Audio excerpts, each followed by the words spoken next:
Today I prepared a quick video on blood work that is essential for vegans to perform. Because there are a lot of vegans who go online and they claim that they're super healthy, that they don't have any deficiencies, that everything is perfect, everything is good.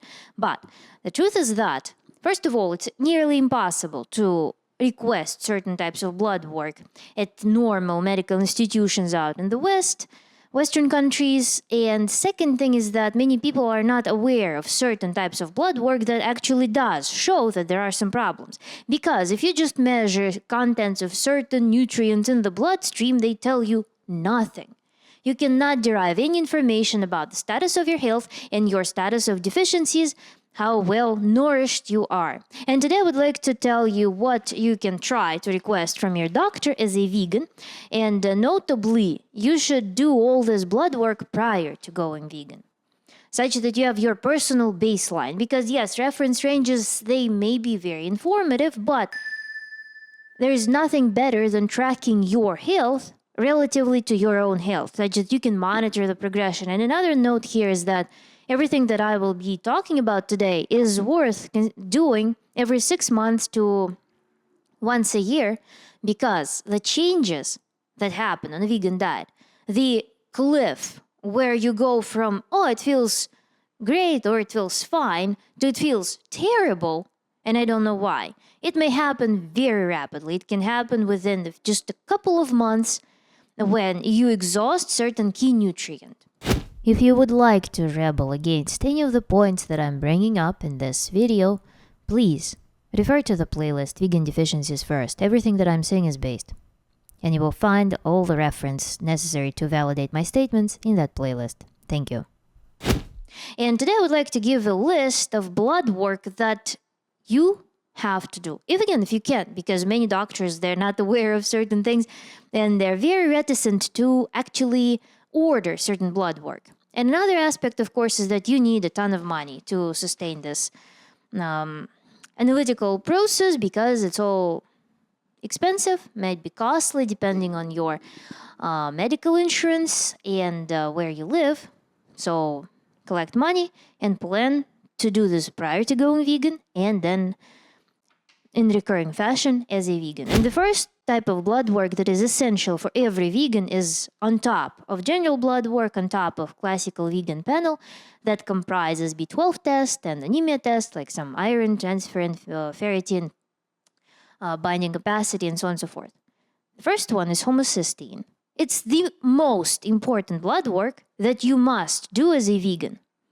It is the most important blood work. I will reiterate this. If you don't have homocysteine blood work results that show that it's low, that it's in normal range, you do not have any right as a vegan to go in the comments of different people and tell them that you're perfectly healthy. Elevated homocysteine is the key risk factor atherosclerosis. It's not cholesterol that is a risk factor of atherosclerosis. It is homocysteine. When it is elevated, you know that you're damaging your blood vessels. You know that your blood vessels are sending signals to ramp up the LDL production. They send a signal to send all of those materials that are intended to treat your blood vessel scarring. So homocysteine is proven to be statistically elevated in vegans. And you must do this blood work in a recurring fashion. Because this is what will damage collagen. This is what will damage the blood vessels. This is what will drastically increase your risk of stroke as a vegan. So this is the key blood work that is typically not performed, but must be performed in every single vegan. Optionally, there is methylmalonic acid as well. Then, the second key blood work on top of homocysteine and optionally methylmalonic acid is parathyroid hormone. Usually when you go to the doctor, you can fight for having vitamin D checked. But usually doctors are kind of open to checking your vitamin D levels, especially up north if you show your general awareness that you kind of don't get exposed to the sunshine on an average day, living beyond certain latitude. So vitamin D is a useful test, but vitamin D, calcium, and phosphorus is a trinity that largely determines your bone remodeling, right? And unfortunately, when you test for calcium, phosphorus, it only shows you how your hormonal system can regulate levels of calcium in your bloodstream. And that in particular can tell you that if you are not receiving enough calcium from food, your body will very successfully be pulling calcium out of your skeleton. We have an insanely good stores of calcium in the skeleton. So you need to do parathyroid hormone test along with the standard vitamin D and electrolyte test. Because again, if you see that, oh, my calcium is normal, if the fact that your calcium is normal only tells that your body is capable of regulating it in the bloodstream, because calcium is a very key ion that participates in the transmission of electric signal in your body, which is insanely important for retaining such an autonomous function as your heartbeat. Calcium is a non-informative test at all. You need to test parathyroid hormone. Parathyroid hormone will tell you if you have an adequate balance of calcium and vitamin D to retain your bone mineral density. Because if parathyroid hormone is elevated with normal calcium, with normal phosphorus, with vitamin D being in the reference range, you can safely say that you are lacking calcium. So if you try to claim that my minerals are in the normal range, they might not be. So you need to test for parathyroid hormone along with calcium, vitamin D. Actually, I did mention parathyroid hormone is also statistically elevated in vegans, and that's something that I actually faced on my vegan journey, when my parathyroid hormone was like 30 units beyond the top of the reference range. That was super scary, and that's what threw me off veganism. That's what made me super worried. That's what actually made me quit, largely, is seeing that I had a super strong offset in parathyroid hormone, which was not offset with increased supplementation with vitamin D. Then, another very important test for every vegan to perform is membrane omega-3, because statistically it's proven that vegans typically have much higher omega-6 to omega-3 ratio than it is normal, than it is healthy. And it's also a factor contributing to the blood vessel damage and damage of literally everything in the body. It's pro-inflammatory thing. You don't want that. So you need to run a test of membrane omega-3, specifically the membrane test, where they take erythrocyte, where they test the concentration of omega-3 fatty acid in the membrane of erythrocyte. Then another important thing is that vitamin A.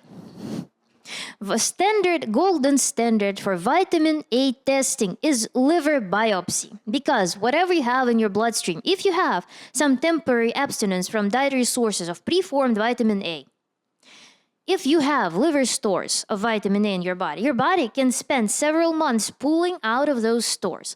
Moreover, if you're obese and your fat cells also had the chance to accumulate preformed vitamin A in them, your body will be pulling vitamin A from your fat cells. So you can spend a pretty appreciable amount of time being dietarily vitamin A deprived, but pulling vitamin A out of your stores.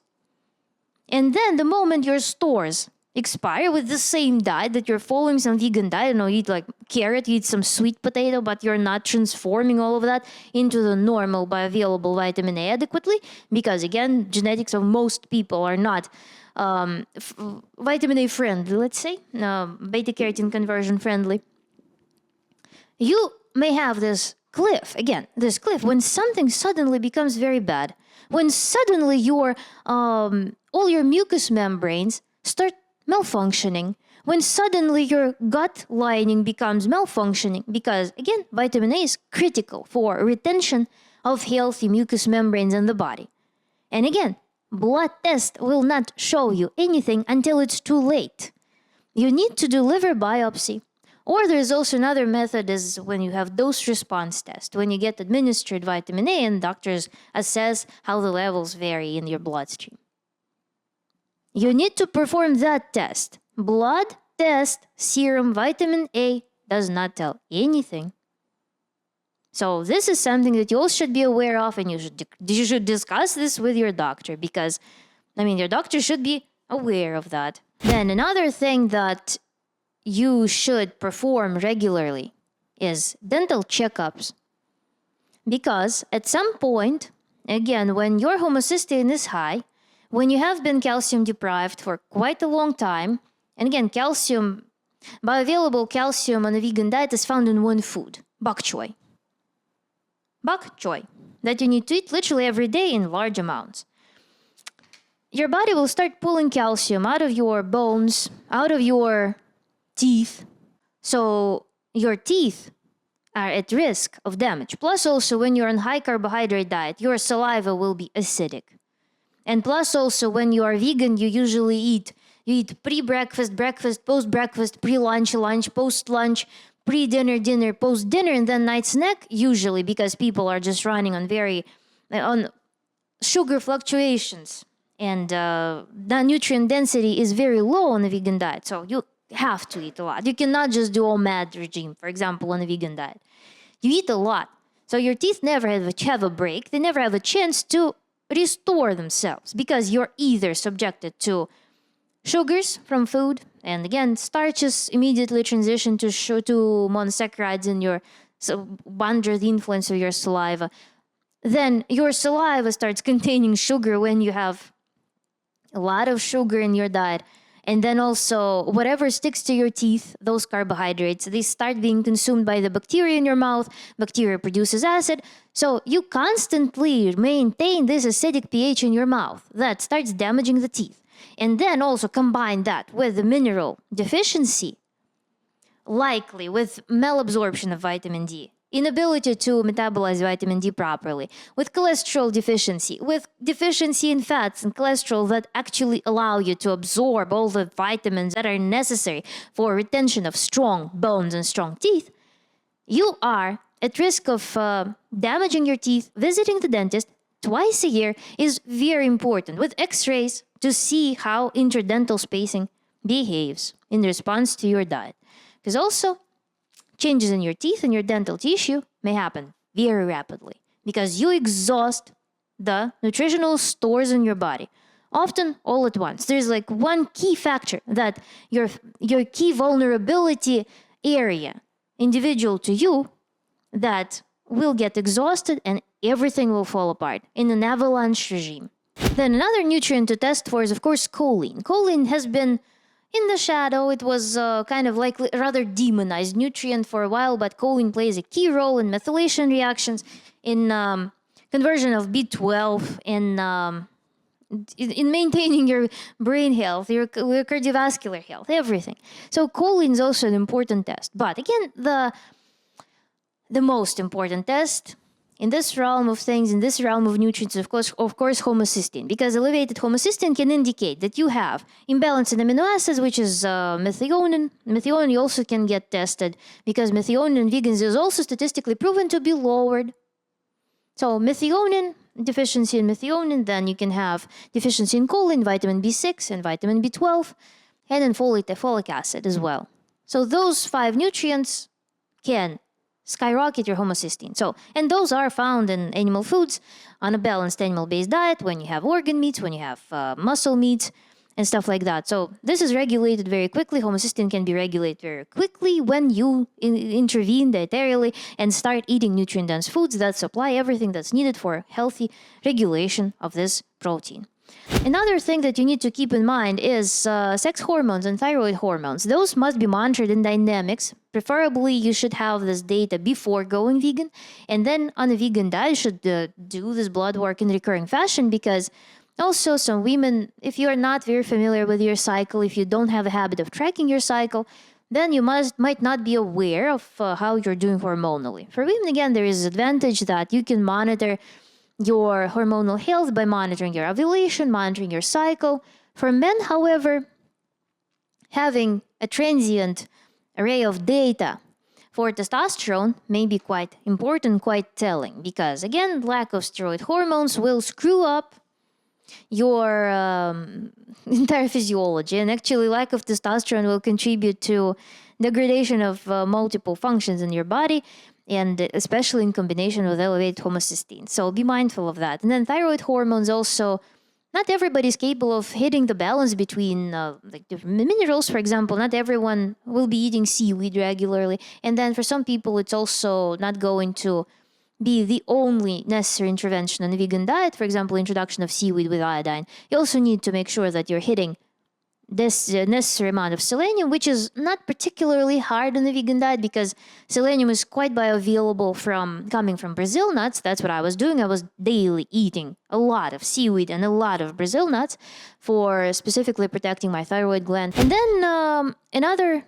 couple of tests that you can consider running before going vegan and on a vegan diet is DEXA scans and collagen tests, because you can actually go to the dermatologist and request collagen test, thickness of collagen in your skin. And then another thing that you can do at home is you can use calipers with very high precision and carefully measure the cartilage in your nose or in your ear in a fixed spot. So you can do this yourself, because that will be telling you if you're breaking down your collagen without properly restoring it again.